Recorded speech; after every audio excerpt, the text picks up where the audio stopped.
ಈಗ ಸರ್ಕಾರಿ ಬಿಲ್ಡಿಂಗ್ ವಕ್ಫ್ ಪ್ರಾಪರ್ಟಿ ಅಂತ ಬರ್ತಾ ಇದೆ, ಅದಕ್ಕೇನು ಕ್ರಮ ತಗೋತೀರಿ? ಅಲ್ಲಿ ಡೆವಲಪ್ಮೆಂಟ್ ಮಾಡಕ್ಕೆ ಸಾಧ್ಯನೇ ಆಗ್ತಾ ಇಲ್ಲ. ಮುತುವಲ್ಲಿಗಳು ಅಂತ ಅದು ನಮ್ಮ ಆಸ್ತಿ ಇದೆ ಅಂತೇಳಿ ಎಲ್ಲೋ ಹಿಂದೇನೋ ಕೊಟ್ಟಿರ್ಬೋದು, ಅದು ಸರ್ಕಾರಿ ಕೆಲಸಕ್ಕೆ ಕೊಟ್ಟಿದ್ದಾರೆ. ಸ್ಪೆಸಿಫಿಕ್ ಕೇಸ್ ತರಿಸಿ ನೋಡ್ತೀನಿ ಸರ್ ಅಧ್ಯಕ್ಷ. ಯಾವ ವಿಚಾರ ಬರೆದು ಕೊಟ್ರು?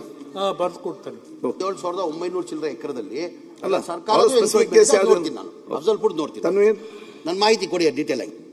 ಮಾನ್ಯ ಸಭಾಧ್ಯಕ್ಷರೇ, ಸಚಿವರು ಹೇಳ್ದಂಗೆ ಇದು ಇನಾಮ್ ಅಬಾಲಿಷನ್ ಆಕ್ಟ್ ಮತ್ತು ಧಾರ್ಮಿಕ ಇನಾಮ್ ಅಬಾಲಿಷನ್ ಆಕ್ಟ್ 1955 ಮತ್ತು 1977 ಬಂದ ಮೇಲೆ ಎಲ್ಲ ಇನಾಮ್ನಲ್ಲಿ ಕೊಟ್ಟಂತ ಹಂಚಿಕೆ ಆದಂತ ಜಮೀನು ಇದು ಸರ್ಕಾರ ಅಂತ ಮಾಡ್ಕೊಂತು.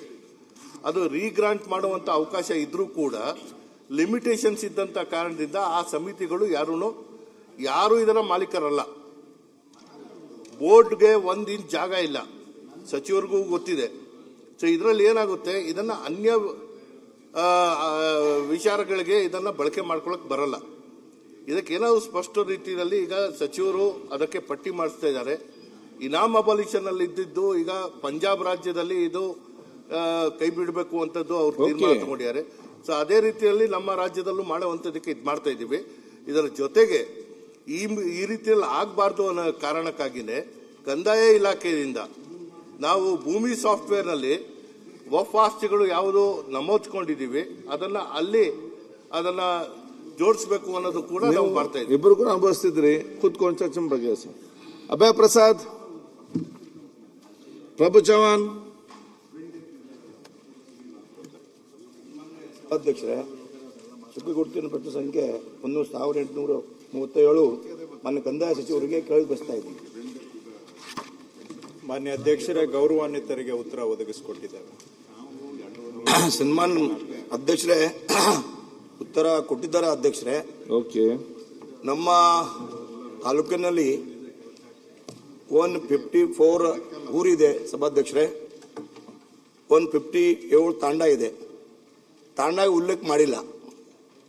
ಆಮೇಲೆ ನಾನು ಪ್ರತಿ ವರ್ಷ ಗ್ರಾಮ ಸಂಚಾರ ಮಾಡ್ತೀವಿ ಸಭಾಧ್ಯಕ್ಷರೇ. ಊರು ಹೋದ್ರೆ ಸಂಶಾನ ಭೂಮಿ. ನಮ್ಮ ಅವರು ಕಮನರ್ ತಾಲೂಕಾ ಬೇರೆ ಇದೆ, ಅವರ ತಾಲೂಕಾ ಬೇರೆ ಇದೆ. ಬೇರೆ ಬೇರೆ ಊರು ಅವರು ಅಧಿಕಾರಿ ಅವರು ಕಮನರ್ ತಾಲೂಕಾ ಸೇರಿಸ್ಯಾರ, ಅರ್ಧ ಅವರು ಅವರ ಸೇರಿಸ್ಯಾರ. ಇರಲಿ, ನಮ್ಮದೇ ವಿಧಾನಸಭಾ ಕ್ಷೇತ್ರ ಅವ. ಆದರೆ ಇಲ್ಲಿ ಸಂಶಾನ ಭೂಮಿ ಪೂರ್ತಿ ಇಲ್ಲ.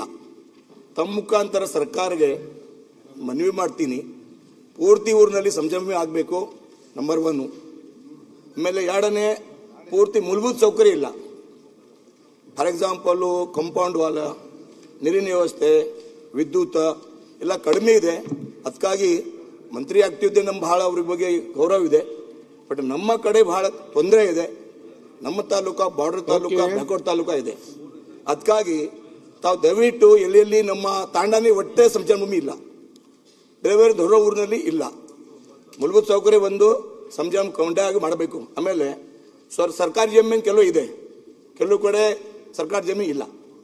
ಪ್ರೈವೇಟ್ ಜಮೀನ ತಾವು ಸರ್ಕಾರ ಕಡೆಯಿಂದ ಪರ್ಚೇಸ್ ಮಾಡಿ ನಮ್ದು ಕೊಡಬೇಕು, ಒತ್ತಾಯ ಇದೆ. ಆಮೇಲೆ ಅವ್ರು ಮಾಡ್ತಾ ಇದ್ರಿ 2ನೇ ಟೈಮ್ 3ನೇ ಟೈಮ್ ಕೊಡ್ತೀರಿ.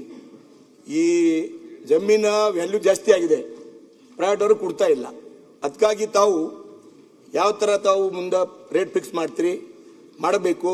ನಮ್ಮ ತಾಲೂಕು ಪೂರ್ತಿ ಸಂಚಾರ ಭೂಮಿ ಆಗಬೇಕು ಅನ್ನೋ ಒತ್ತಾಯ ಇದೆ. ಓಕೆ.